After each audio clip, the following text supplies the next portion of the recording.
Salam, salam outsider, le débrief commence maintenant.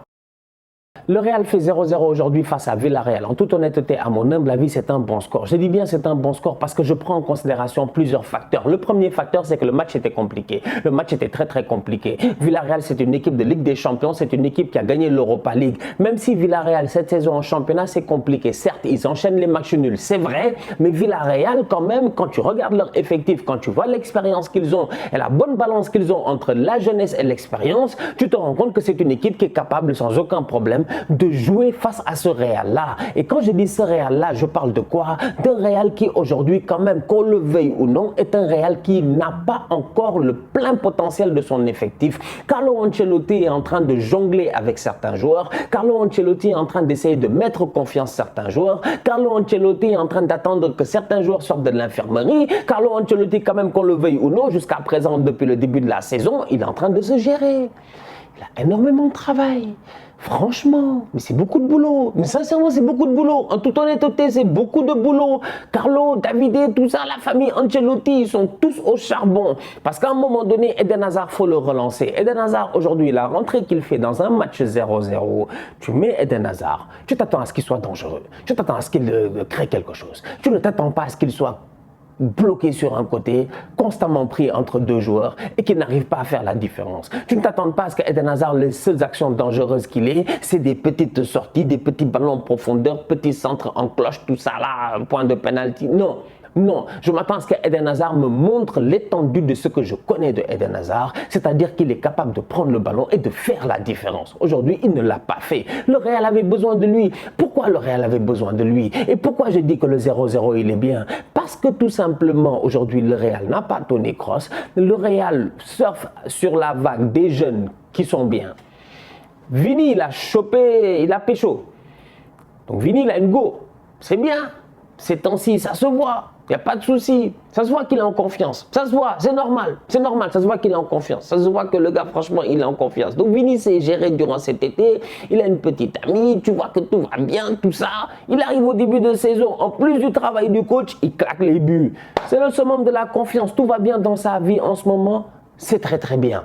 Rodrigo doit continuer lui aussi sur sa lancée. C'est un peu plus compliqué. Karim Benzema, j'en parle même pas. Il est au summum de son art. Asensio sort d'un triplé. Donc du coup, je regarde Carlo Ancelotti et je me dis, offensivement parlant, son équipe fonctionne bien. Karim Benzema est au top de sa forme. Cependant, à un moment donné, quand même, je suis désolé, qu'on le veuille ou non, il y a un déficit qui est là. Et ce déficit-là, il vient d'où? Il vient tout simplement dans le jeu. Dans le jeu, comment? Parce que même si offensivement parlant, le Real fonctionne bien face à un adversaire beaucoup plus compliqué qui a une densité défensive très bonne, qui aujourd'hui est très bien positionné. Villarreal, ils n'ont pas fait beaucoup d'erreurs. Quand tu regardes un match comme ça, eh ben, tu as besoin de quoi? D'options offensives. Et tes options offensives, elles passent à travers qui? Tes latéraux.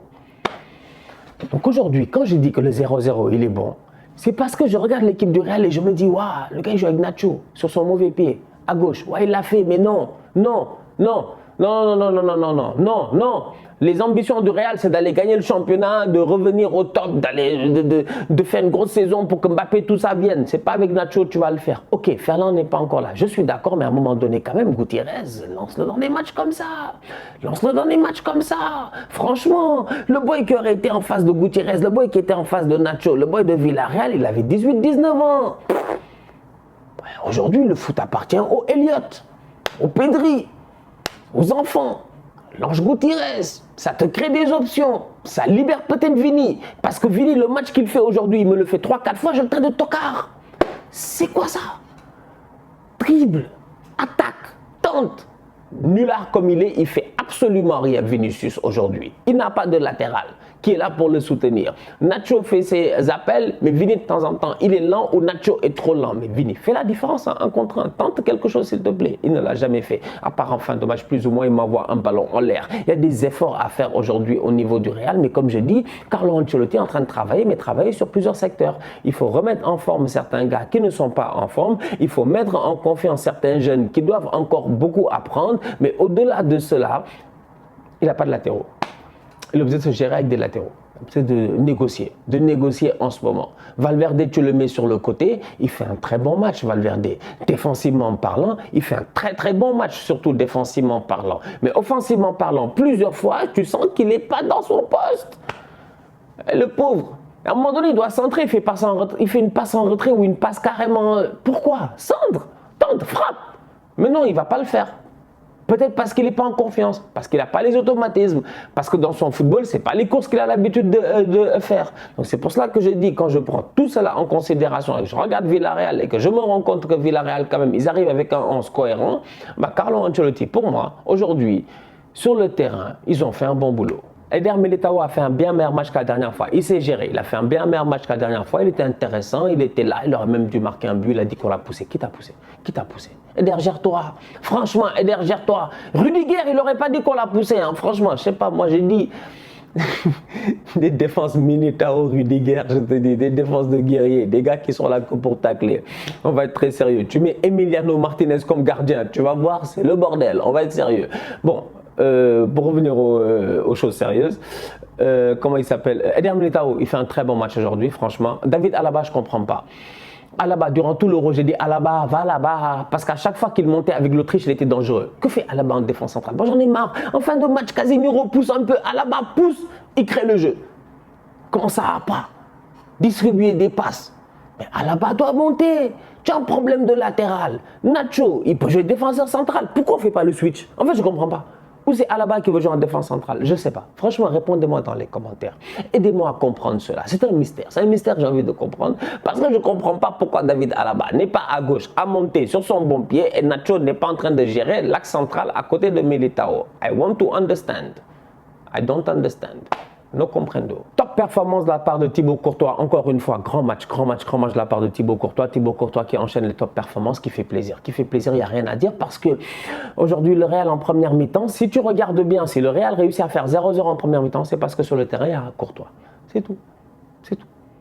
Il y a 2-3 errances défensives. Taf, Villarreal, ils sont partis. Ils ont des occasions. Courtois, constamment là. Il a été excellent aujourd'hui. Franchement, rien à dire. Très bon match de sa part. Encore une fois, bien joué. De la part du gardien, de la forteresse. Vous-même, vous savez. Dabobo. Casemiro avait besoin de repos, il est revenu aujourd'hui, il a fait un très bon match, il a été excellent Casemiro, franchement je l'ai bien aimé, il a été très bon. Comme je dis, c'est l'animation offensive qui a peiné, l'animation offensive, le manque d'idées offensives, le manque de différentes options offensives, il y a plein de choses qui ont manqué, mais au milieu de terrain, franchement Casemiro, il s'est géré, rien à dire. Le repos a été utile. Un autre qui a besoin de repos, c'est Benzema, il a besoin de repos. Karim aujourd'hui, franchement, quand tu te rends compte qu'il a enchaîné durant l'Euro, que le dernier rassemblement de l'équipe de France, il joue un match et demi, non, il joue un match et un quart environ, non? Il joue genre, je pense, 75 et 25 minutes ou un truc comme ça, tu vois. Avec le Real, il sort jamais. C'est 88e minute, il sort, c'est Rodrigo. C'est Jovic qui rentre vite fait, c'est 90 minutes et tout. Donc avec le Real, il enchaîne, il n'arrête pas d'enchaîner les matchs, le calendrier est compliqué. Mais Benzema a besoin de repos, franchement, parce que Benzema est très bien parti, mais il ne faut pas oublier quand même qu'il a 33 ans. Il n'a pas 23 ans. Donc même s'il est au top de sa forme en ce moment, Carlo doit penser dans sa rotation à gérer Karim Benzema et il va falloir à ce moment-là, comme je dis, que les autres se réveillent, que les Hazard se réveillent, que les Jovic se réveillent, que Rodrigo step up un tout petit peu plus parce qu'il est capable de faire beaucoup plus Rodrigo. Donc il va falloir que tout cela se réveille pour permettre à Karim Benzema d'avoir un match de repos en passant pour que Karim Benzema puisse continuer à bien performer. Franchement, il y a un travail qui doit être fait. Mais comme je dis, Carlo Ancelotti, il est en train de travailler. Il est en train de travailler, lui, tout. Ancelotti, comme je dis, il doit travailler sur les blessés, il doit travailler sur les boys qui doivent évoluer, il doit travailler sur plein de facteurs. Les latéraux qui ne sont pas là, les changements de position, l'humeur des gens. Il y a trop de choses sur lesquelles il doit travailler. Et pour le moment, franchement, en toute honnêteté, comme je disais la dernière fois, il fait un très bon boulot. La famille Ancelotti se gère. Bonne rentrée de Camavinga, tu vois qu'il est encore un peu nouveau. Il est encore nouveau, il est encore jeune, il fait des petites erreurs, il perd des ballons, mais c'est pas grave. C'est pas grave. Il est là pour apprendre. Il rentre à la 45e minute, le coach lui fait confiance. Il repasse en 4-3-3 après le 4-2-3-1 de la première mi-temps qui n'a pas très bien fonctionné. Ça a fonctionné cette semaine, mais ça n'a pas superment bien fonctionné. Mais quand Camavinga il rentre, franchement, comme je dis, à chaque toucher de ballon, le petit il a du flow, il est bon. Il n'a qu'à continuer. Petit à petit, ça va venir. À un moment donné, il va prendre plus confiance en lui. Et à ce moment-là, les petites pertes de balles, les petits contrôles orientés là où il n'est pas trop sûr, ça va être fini ça. La famille, on se capte très bientôt pour un nouveau débrief. D'ici là, on continue à liker, on continue à partager, on s'abonne, on s'abonne, on s'abonne. On est ensemble, on reste en santé. Tous outsiders.